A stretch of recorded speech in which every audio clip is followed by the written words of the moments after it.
nosso tempo já está encerrando, mas eu preciso muito de fazer essa pergunta.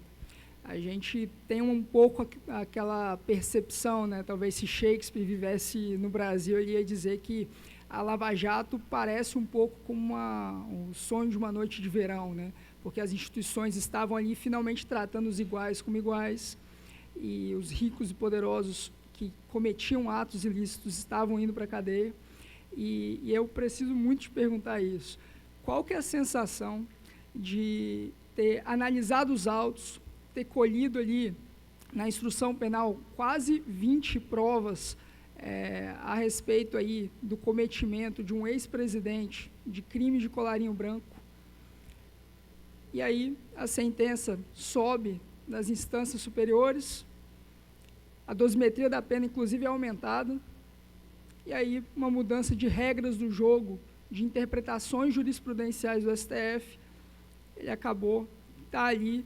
Agora, aconteceu muita coisa, né? Você foi para o governo, saiu do governo, foi para a iniciativa privada, está colocando seu nome agora na sociedade brasileira ao voto, só que na urna vai ter a possibilidade de enfrentar justamente o mesmo nome que o senhor acabou sentenciando, por corrupção, lavagem de dinheiro. Como que é essa sensação? Olha, os debates, pelo menos, vão ter boa audiência, né?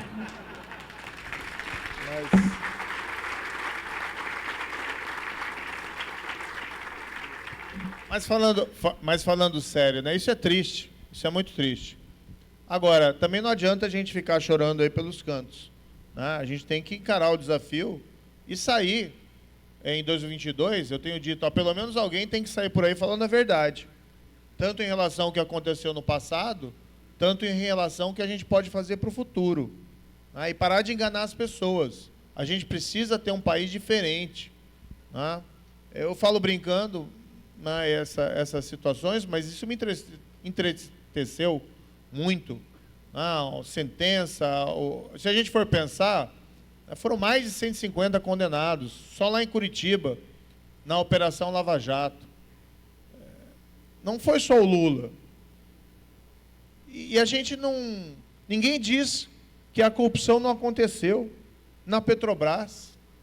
Aconteceu e muito. Está aqui até o Marcelo Zenkner, né, nosso amigo, que foi lá, compliance officer da Petrobras, e viu tudo aquilo também, depois, né, ele foi depois. Né, senão eu tinha que demitir ele, né, porque no período ele teria sido um mau compliance officer. Mas veja, o escândalo está lá. A Petrobras declarou publicamente que recuperou 6 bilhões de reais, que já entrou nos cofres dela, não é uma estimativa, já entrou. Então, 6 bilhões de reais em suborno é um recorde mundial, por 10 anos, por diretores nomeados pelo Lula. E até hoje você não tem uma explicação. Qual que é a explicação do PT para o mensalão, para o petrolão, para todos aqueles escândalos? Não tem nenhuma. E depois vem lá, eu profiro uma sentença, vamos lá do caso do Lula, o tribunal confirma, o STJ confirma, o próprio Supremo autoriza a prisão em março de 2018, e 3 anos depois vem dizer coisa diferente. Claro, vamos respeitar o Supremo, ninguém vai defender a invasão do Supremo, ninguém vai defender que se xingue ministro do Supremo, tem bons ministros lá, o presidente atual, ministro Luiz Fux, é uma pessoa séria, inclusive votou vencido em vários desses casos, tá? Mas ali eles cometeram um baita erro judiciário. Um baita erro judiciário. Agora, o país que eu acredito é um país diferente. A gente precisa, sim, cuidar do bolso, mas a gente precisa também construir as bases de uma democracia moderna, e uma das ideias fundamentais é que ninguém está acima da lei. Não tem por que o Lula estar acima da lei.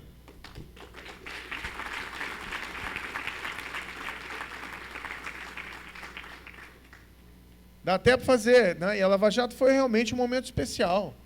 Dá para a gente fazer um teste aqui. Quem que apoiou a Lava Jato na época da Lava Jato? Tá, viu? Todo mundo. Não foi uma conquista Não foi o juiz, não foi o procurador, não foi o policial. Foram as pessoas que saíram às ruas, protestando aos milhões. Então, assim, esse país que se anula condenação por corrupção, não porque diz que a pessoa é inocente, mas porque encontram lá, 3 anos depois, um, entre aspas, vício formal, é profundamente errado. A gente precisa, sim, ter crescimento econômico com inclusão, mas a gente precisa construir um país que você possa chegar na tua casa, olhar lá para os teus filhos e poder falar para o teu filho que roubar é errado. Que se ele fizer isso, ele vai sofrer as consequências. Você precisa ter a capacidade de dizer para o seu filho que se ele se esforçar, que se ele se dedicar aos estudos e ao trabalho, ele vai ter direito a uma parte da prosperidade desse país que a gente quer construir junto. Que não pode ser um país baseado na trapaça, na mentira, no ódio. Tem que ser um país diferente disso que a gente está vendo hoje. Não é só o Lula. Hoje ninguém no Brasil está sendo preso por corrupção. Ninguém, isso é um escândalo. Claro, um eventual pequeno burocrata lá, pequeno funcionário, que cobrou um suborno para não aplicar uma multa, para conceder uma licença, nesse caso pode até ter prisão.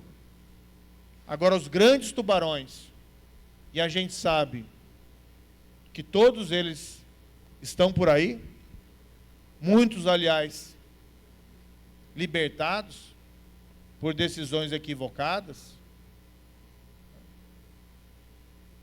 não estão sendo investigados, não estão sendo punidos quando fazem coisa errada.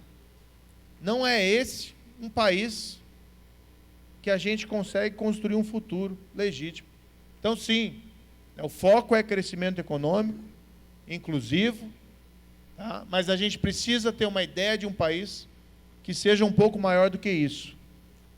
A gente precisa ter um país, sim, e recuperar aqueles sonhos, de certa maneira, perdidos ou roubados lá atrás. A gente precisa construir uma democracia moderna e vibrante, com tudo que isso significa. Muito obrigado.